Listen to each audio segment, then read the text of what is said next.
cocinar era un factor de riesgo en los urbanos y un factor de protección en los rurales, hecho que encuentra también en Perú Robinson, mostrando que Lima es un factor de riesgo en el ambiente urbano el uso de leña para cocinar. Dabadi en India estudió a aquellos niños y adolescentes que vivían en el campo y que vio que la ausencia de chimenea, que era como un efecto máximo de polución intradomiciliaria, era un factor de protección en los rurales, tal cual pasa con nuestro estudio. Consumo de paracetamol y asma, dijimos que en los niños es un factor de riesgo importante y en los adolescentes solo en los urbanos. Lowen hizo un estudio de cohorte, o sea, investigó a niños de nacimiento en adelante y vio que en los niños no constituía un factor de riesgo el uso de paracetamol, contrariamente a lo que sucede en nuestro estudio. Y el ISAC fase 3 en los adolescentes mostró en los urbanos que era un factor de riesgo y que ese factor de riesgo era mayor mientras más consumo tenían los adolescentes. Nosotros no investigamos esa asociación, pero sí la pudimos demostrar en los niños, que mayor consumo de paracetamol, más riesgo para desarrollar. Dijimos también que el cigarrillo en los niños era un factor de riesgo alto y que el padre en nuestro caso era un poco más importante en cuanto al riesgo que la madre. Todo lo contrario a lo que sucede en el estudio ISAC fase 3, donde la madre es más importante como factor de riesgo, y sí coincide en que en nuestro estudio y en el ISAC la presencia de una madre fumadora en el primer año es más importante que una madre que fuma actualmente. En cuanto a los adolescentes, dijimos el 13,1% de los adolescentes urbanos fumaban. Maximiliano Gómez en Salta encuentra exactamente la misma prevalencia. Y nosotros también mostramos que prácticamente no había influencia del entorno en cuanto al adolescente fumador, salvo una ligera influencia del padre. Bueno, Maximiliano Gómez encontró todo lo contrario, que la madre era más importante que el padre en cuanto al factor de riesgo, que el padre prácticamente no ejerció influencia. En el ISAC fase 3 se muestra igual importancia de la madre comparada con el padre como fumadora. Y en México, Bedoya Barajas muestra que prácticamente no ejerce ninguna influencia, al igual que en nuestro estudio, la presencia de un fumador en el ambiente del adolescente.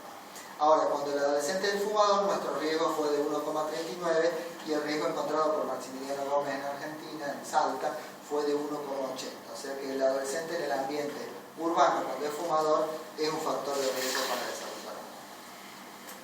Bueno, después dijimos que ¿qué pasa en el ambiente rural? Dijimos que dependiendo del momento en que estaba en contacto, si era en el momento del embarazo, era una protección moderada, si era en el primer año de vida, casi no había eficacia, pero si la protección continuaba, el efecto era máximo.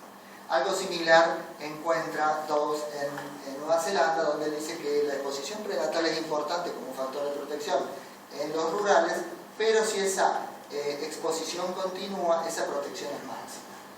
Contrariamente a lo que encontró Wickens también en Nueva Zelanda, donde él dijo encontró que la presencia de asma, el contacto en un entorno rural era protectivo en el primer año, pero cuando ese contacto se prolongaba en los rurales era un factor de riesgo, contrariamente a lo que nosotros hemos mostrado en nuestro estudio. En cuanto al contacto con otros animales de granja distintos a los bovinos, en nuestro caso eran factores de protección, excepto entre los caballos. Wickens en Nueva Zelanda encontró totalmente opuesto, que el contacto con cerdos es un factor de riesgo y el contacto con aves de corral no ejercía influencia. En Nepal, donde es una práctica habitual que la vaca o los animales de granja vivan dentro de la casa, se vio que tener la vaca dentro de la casa era un factor de protección y que si la vaca estaba fuera de la casa tenía un factor de riesgo. Y tener aves de corral dentro de la casa era un factor de riesgo. Contrariamente a lo que sucede con nuestro entorno, donde evidentemente los animales están fuera de la casa. ¿Qué pasa ahora con el ambiente urbano y los factores relacionados a lo rural? Bueno, en todo hemos demostrado que en los niños ejerce un efecto de riesgo. Barnes en Creta vio que aquellos niños urbanos que tienen contacto regular con animales estaban protegidos para desarrollar asma, lo mismo que encontró Bonneberger en Chile, donde los niños urbanos que estaban en contacto con animales de granja tenían una protección para desarrollar asma. Pero Isaac fase 3 muestra algo similar a lo que vimos nosotros, que la exposición en los niños urbanos, la exposición con animales en la mujer embarazada o en el primer año de vida, era un factor de riesgo para desarrollar asma, al igual que lo que sucede con nuestro estudio, y en Finlandia y Rusia los hallazgos fueron similares. El factor de riesgo fue alto, ya sea que estuviera en el embarazo o en el primer año de vida. Y el estar en el primer año de vida fue mayor que en el contacto de embarazo, algo similar a lo que sucede con nuestro estudio.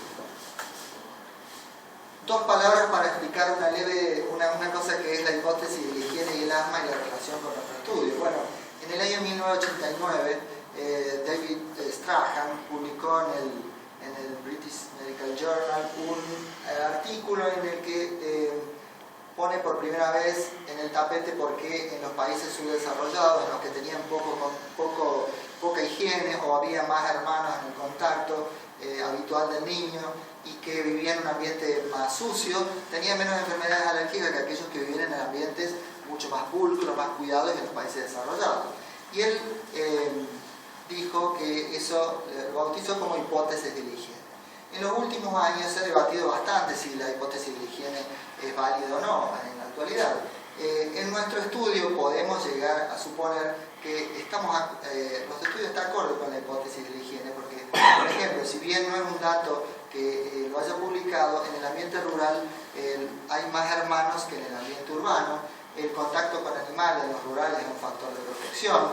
La presencia de animales en el ambiente rural es en todos los casos un factor de protección, y es distinto, inclusive nuestras tasas de prevalencia se acercan más a las europeas, donde la hipótesis de la higiene comenzó a circular, y contrariamente a lo que pasa en Latinoamérica, en esta publicación de Vargas o de Chommeto, de Solé también la nombra, en Latinoamérica no parece adaptarse a la hipótesis de la higiene y lo plantean como que no se acepta como válida la posibilidad de que la hipótesis de la higiene justifique la mayor prevalencia en los países latinoamericanos.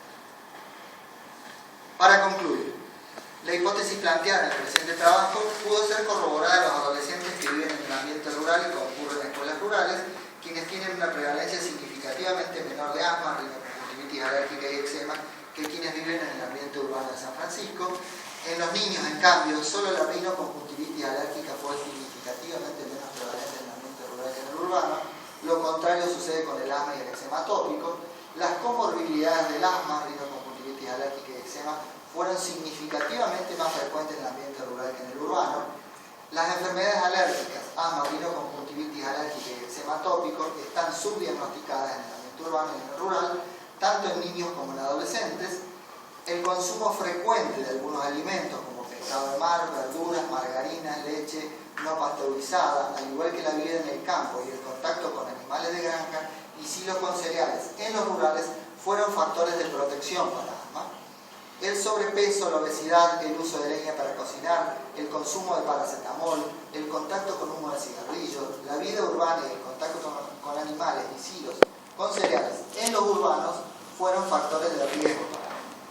El presente trabajo puede ser un generador de nuevas hipótesis para futuras investigaciones y de nuevas líneas de trabajo en virtud de la vasta información que de él se desprende, y las conclusiones del presente estudio, sobre todo en lo que se refiere a prevalencia y estudio diagnóstico de las enfermedades alérgicas, deberían ser consideradas por los organismos de salud competentes a la hora de decidir programas que permitan un enfoque sistematizado de estas enfermedades de alta prevalencia en niños y adolescentes. Finalmente, quiero agradecer, y lo voy a hacer leyendo si me permiten. Quiero agradecer a todos los que han contribuido a mi formación médica y personal, a través de las autoridades de la Universidad Católica presentes, a la Universidad Católica toda por permitirme llevar a cabo este trabajo de investigación, al doctor Pablo Novoa, al doctor Atilio Cardone, a Regina y Darío del Departamento de Posgrado de la Universidad Católica de Córdoba, por su paciencia, estímulo permanente y por su apoyo para que pueda finalizar este trabajo, a los integrantes del Tribunal de Tesis, doctores Víctor Hugo Croce, doctora Marcela Vilaret y doctor Juan Carlos Muñoz, que han sido una guía permanente. He aprendido mucho en este tiempo y sobre todo de ustedes he aprendido que cuando a un alumno se le exige calidad pero se le brinda afecto y se lo estimula, los resultados pueden ser extraordinarios. Al señor Alfredo Benito, al que gracias a la sugerencia del doctor Atilio Cardone conocí uno de los días que quise abandonar la tesis. De esa primera reunión con él salí con la certeza de que la finalizaba. A mi lector de tesis, el doctor Carlos Baena Cañani, mi maestro y amigo, con el que en este tiempo aprendí a redactar, a presentar un trabajo, a hacer risotto, entre otras buenas cosas. Aunque hemos discutido largamente si se escribe ausentismo o absentismo, saben que cuenta con mi eterno agradecimiento y admiración. A mis hermanos y mis amigos, los que pudieron venir y los que estuvieron y están presentes cada día de mi vida. A mis padres, mis grandes maestros, que me enseñaron más que nadie en la vida, aunque no tengo la certeza de haberlo aprendido, a ser responsable, honesto intelectualmente y trabajador, que a pesar que ellos no pudieron finalizar la escuela primaria, jamás dudaron que la educación engrandece y da herramientas imperecederas. A mis hijos, Luz y Tommy, del sentido de mi vida, a los que seguramente les he